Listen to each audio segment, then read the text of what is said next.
नमस्कार दोस्तों, Ajay sir classes YouTube channel में आपका स्वागत है। आज मैं आपको पढ़ाने वाला हूँ नंबर सिस्टम का पार्ट 3 यानी यूनिट डिजिट। इससे पहले हम थोड़ी चर्चा कर लेते हैं। कल का जो टॉपिक था लास्ट, अपरिमेय संख्याएं यानी इरेशनल नंबर, उसके एग्जाम्पल थोड़े बताने को रह गए थे, तो आज हम बात कर लेते हैं कल के टॉपिक के बारे में। जैसे अपरिमेय संख्याओं के एग्जाम्पल। अपरिमेय संख्याएं इरेशनल नंबर, जैसे हम बात करते हैं ये कौन कौन सी संख्या होती है। जैसे पाई एक अपरिमेय संख्या है। पाई के बाद जैसे हमारी √2, √3, √5, √7, ये सब के सब क्या हैं? अपरिमेय संख्या हैं। इसके बाद आपकी जैसे 3.125321 यानी राउंड फिगर में नहीं आनी चाहिए। अगर राउंड फिगर में आ जाएगा तो वो परिमेय संख्या बन जाएगी। जैसे अगर ये आ जाता है 3.12, इसका मतलब 3.12 पे बार, तो ये एक परिमेय संख्या हो जाएगी। ये क्या हो जाएगी? परिमेय संख्या। ये परिमेय नहीं है, इसलिए जो राउंड फिगर में नहीं आना चाहिए, राउंड फिगर में नहीं आना चाहिए। इसीलिए जो पाई का जो मान होता है, ये पाई जो है ये अपरिमेय में आता है, लेकिन 22/7 जो है वो एक परिमेय संख्या है। पाई एक प्रैक्टिकली वैल्यू है, पाई का मान एक प्रैक्टिकली वैल्यू है। पाई का मान लगभग 5 लाख डिजिट तक चलता रहता है, ये राउंड फिगर में नहीं आता, इसलिए पाई एक अपरिमेय संख्या है। ठीक है, चलो हम अब बात करते हैं दोस्तों यूनिट डिजिट की। इकाई का अंक ज्ञात करना। अब इसको मैं रफ कर देता हूँ दोस्तों।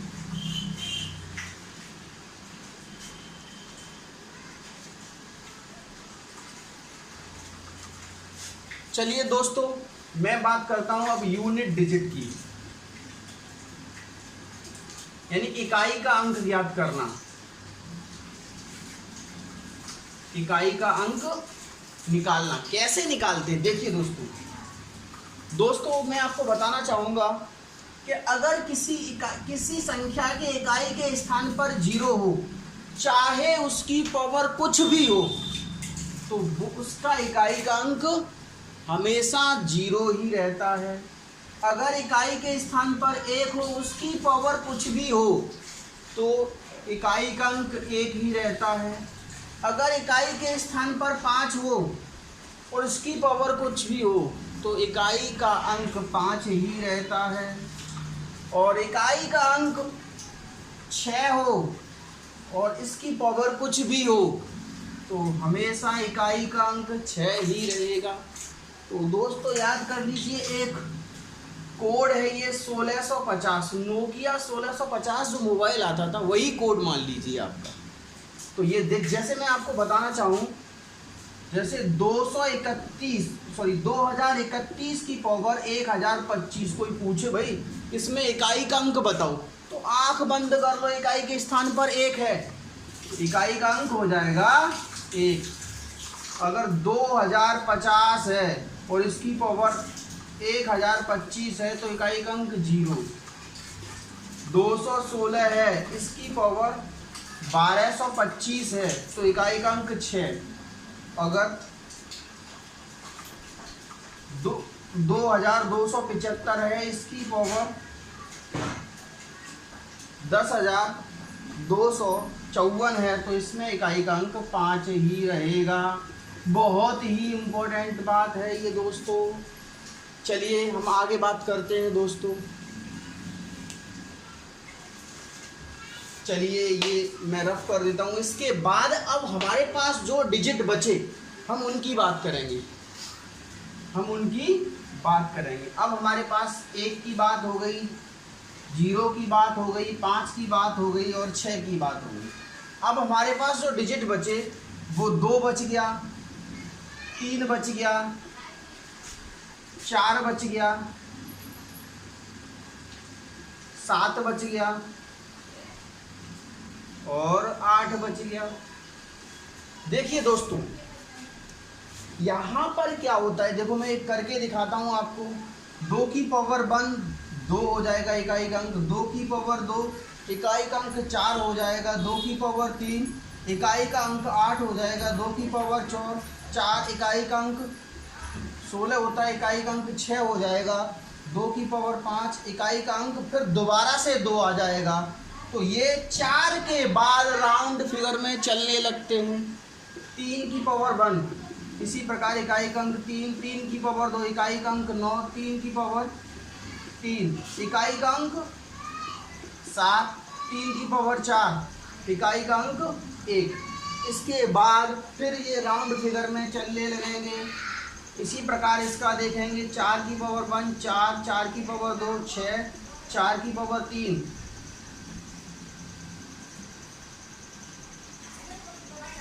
सॉरी इसमें 4 को हटा दीजिए, 4 और 9 का अलग केस होता है, ये 7 को लेते हैं हम।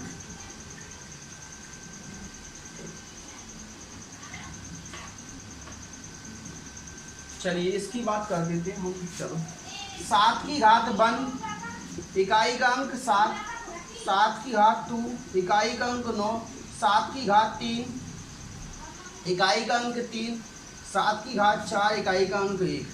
इसी प्रकार 8 की घात 1 8 इकाई, 8 की घात 2 इकाई का अंक 4, 8 की घात 3 इकाई का अंक 2, 8 की घात 4 इकाई का अंक 6। इसके बाद फिर ये राउंड फिगर में चलने लगते हैं। इससे पहले मैं एक बात यहाँ करना चाहूँगा आपसे, इससे पहले एक बात मैं यहाँ करना चाहूँगा आपसे 9 और 4 के बारे में, 4 और 9 के बारे में, यानी 49 इसके बारे में। अगर इसमें सम घात है सम, तो इकाई का अंक 6 रहेगा, और घात है विषम, तो इकाई का अंक 4 ही रहेगा। सिमिलरली इस प्रकार में अगर घात विषम है तो इकाई का अंक 9 ही रहेगा, और घात सम है तो इकाई का अंक 1 हो जाएगा। जैसे मैं यहाँ कर लूँ 64 की घात 125, 64 की घात 125, घात कैसी है विषम, आंख बंद कर लो, इकाई का अंक 4। 264 की घात 1024 इकाई का अंक आंख बंद करके 6 कर लो, घात है सम। दोस्तों देखिए आप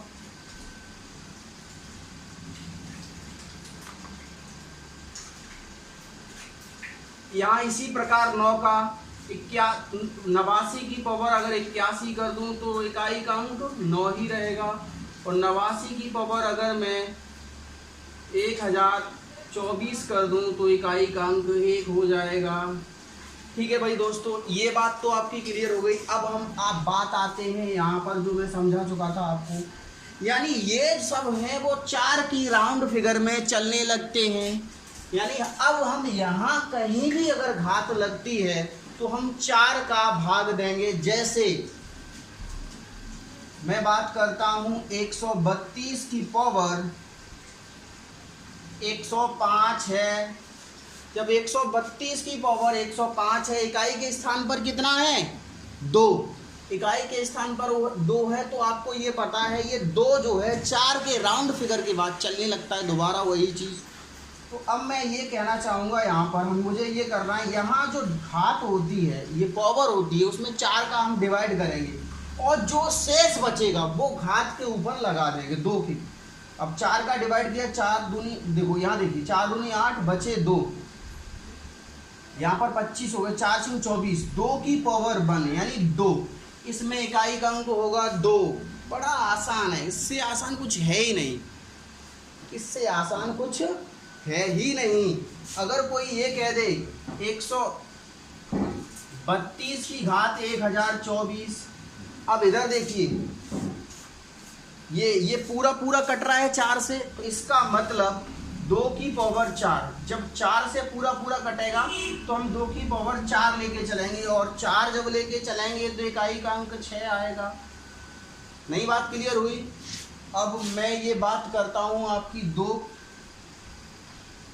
122 की पावर 107, यहाँ जब मैं डिवाइड करूँगा तो कितना बचेगा शेष बचेगा 3। यहाँ देखिए, यहाँ देखो 2 4 दूनी 8 बचेंगे 2, 4 6 24 और 3 बचेंगे तो 2 की पावर 3 यानी 8, इकाई का अंक 8 आ जाएगा।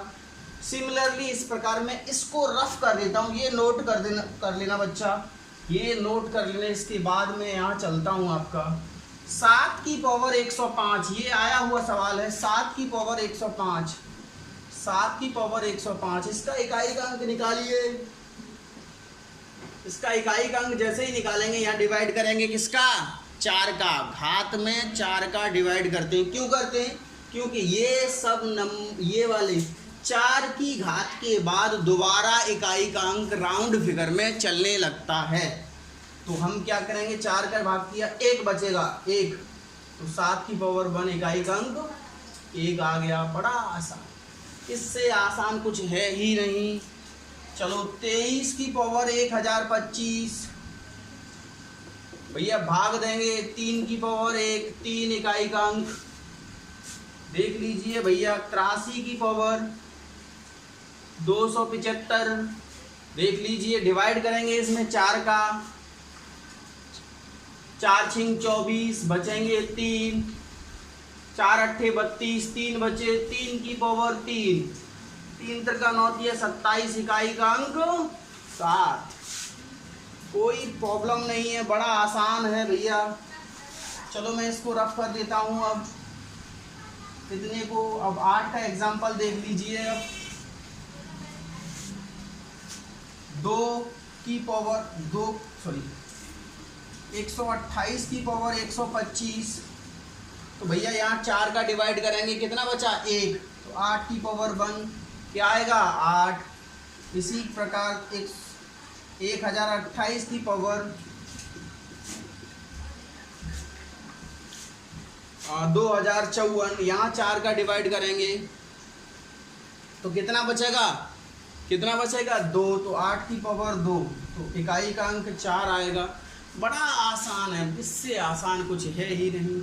अब हम सवाल का लेवल थोड़ा बढ़ा देते हैं, अब हम सवाल का लेवल थोड़ा बढ़ाएंगे। मैं इसको रफ कर देता हूँ, इसके बाद बात करते हैं।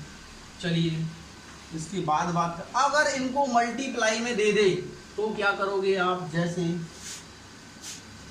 2 की पावर 25 गुणा 6 की पावर गुणा 525 की पावर 175, इतना ही ले लेते हैं। 2 की पावर 25 यानी 4 का डिवाइड करेंगे, कितना बचेगा 1, तो इकाई का अंक यहाँ 2, और 6 की पावर कुछ भी हो इकाई का अंक 6 ही रहता है। 5 इकाई के स्थान पर है तो पावर कुछ भी हो इकाई का अंक 5 ही रहता है। 2 6 12, 12 पंजे 60, इकाई का अंक कितना आएगा 0। बहुत ही आसान, इससे आसान कुछ है ही नहीं। चलिए आगे बात करते हैं हम। 373 इसकी पावर 1025 गुणा 428 इसकी पावर 105 गुणा 575 इसकी पावर 1999 में इकाई का अंक बताइए। तो देखिए सबसे पहले यहाँ डिवाइड करेंगे 4 का डिवाइड केवल 2 डिजिट में कर लीजिए, क्योंकि 4 का डिविजिबिलिटी टेस्ट है वो जो होता है, इकाई व दहाई से बनी संख्या यदि 4 से विभाजित हो जाती है तो वह संख्या पूरी की पूरी 4 से विभाजित हो जाएगी। तो यहाँ हम भाग देंगे तो 1 बचेगा, 3 की पावर 1 इकाई का अंक 3। इसी प्रकार यहाँ जब भाग देंगे तो यहाँ भी 1 बचेगा, तो इकाई का अंक 8। अगर 5 हो इकाई के स्थान पर, पावर कुछ भी हो, इकाई के स्थान पर 5 हो और घात कुछ भी हो, तो हमेशा इकाई का अंक वही रहता है। तो 8 8 24, 24 पंजे 120, तो इकाई के स्थान पर क्या आ जाएगा 0। बड़ा आसान है, इससे आसान कुछ है ही नहीं। दोस्तों अब मैं बात करना चाहूँगा आपसे एक सवाल के बारे में। देखिए चलो मैं अब इसको रफ कर देता हूँ, जैसे कभी कभी पूछा जाता है आपसे, इसको मैं अभी रफ कर देता हूँ दोस्तों।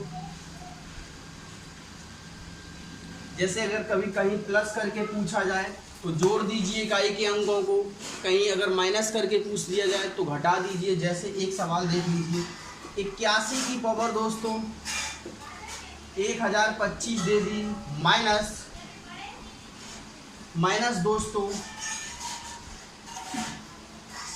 दोस्तों 173 की पावर दोस्तों 106 दे दी। तो अब दोस्तों आप क्या करोगे, तो यहाँ इकाई का अंक 1 रहेगा दोस्तों, यहाँ क्या करोगे, इकाई देखो इसमें भाग दोगे आप 4 का तो 2 बचेंगे शेष, 3 का वर्ग तो 1 माइनस 9। अब मेरी बात इस सवाल में सुनिए, एक बार पूछा गया सवाल है। अब हम करेंगे क्या करेंगे, ये कि इससे पहले कोई डिजिट होगी 1 से पहले, तो वहाँ कैरी लेंगे तो 11 हो जाएंगे, 11 में से 9 जाएंगे, 2 बचेंगे, तो यहाँ इकाई का अंक 2 होगा। बहुत ही इम्पोर्टेंट बात है दोस्तों, ये बहुत ही इम्पोर्टेंट।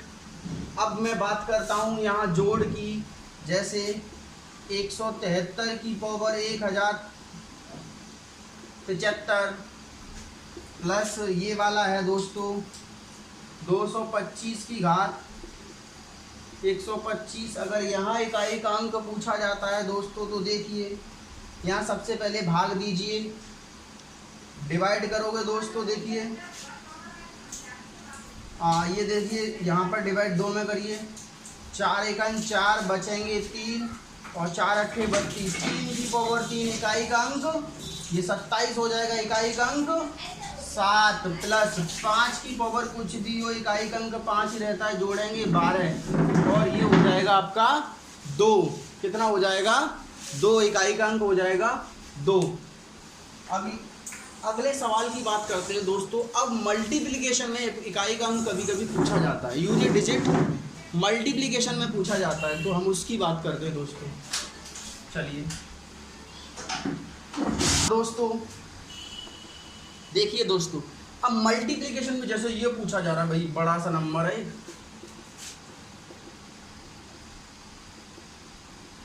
6 7, भैया बहुत तगड़ा सा नंबर है और इसमें पूछा जाएगा भैया इसमें इकाई का अंक बताओ, तो आपको कुछ करना ही नहीं है, इकाई का मल्टीप्लाई कर दो, 6 नेम 54, 54 के 4 और इसका मल्टीप्लाई करो, 8 अट्ठे 64 के 4 और 4 चौक 16, इकाई का अंक 6। बस यही आंसर है। तो दोस्तों कुछ होता ही नहीं है इसमें दोस्तों। देखिए इधर ऐसा ही मैं एक तगड़ा सा ले लेता हूँ एक सवाल।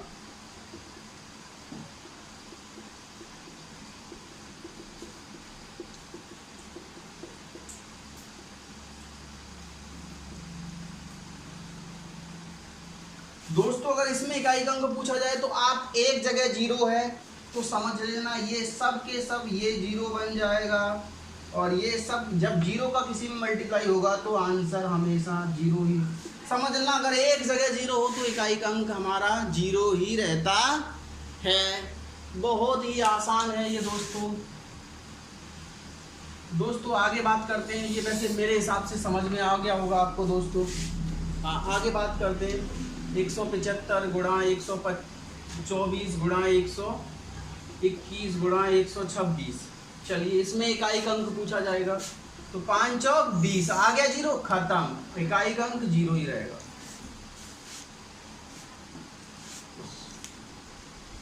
दोस्तों ये टॉपिक लगभग खत्म हो गया, इससे बाहर कुछ आएगा ही नहीं।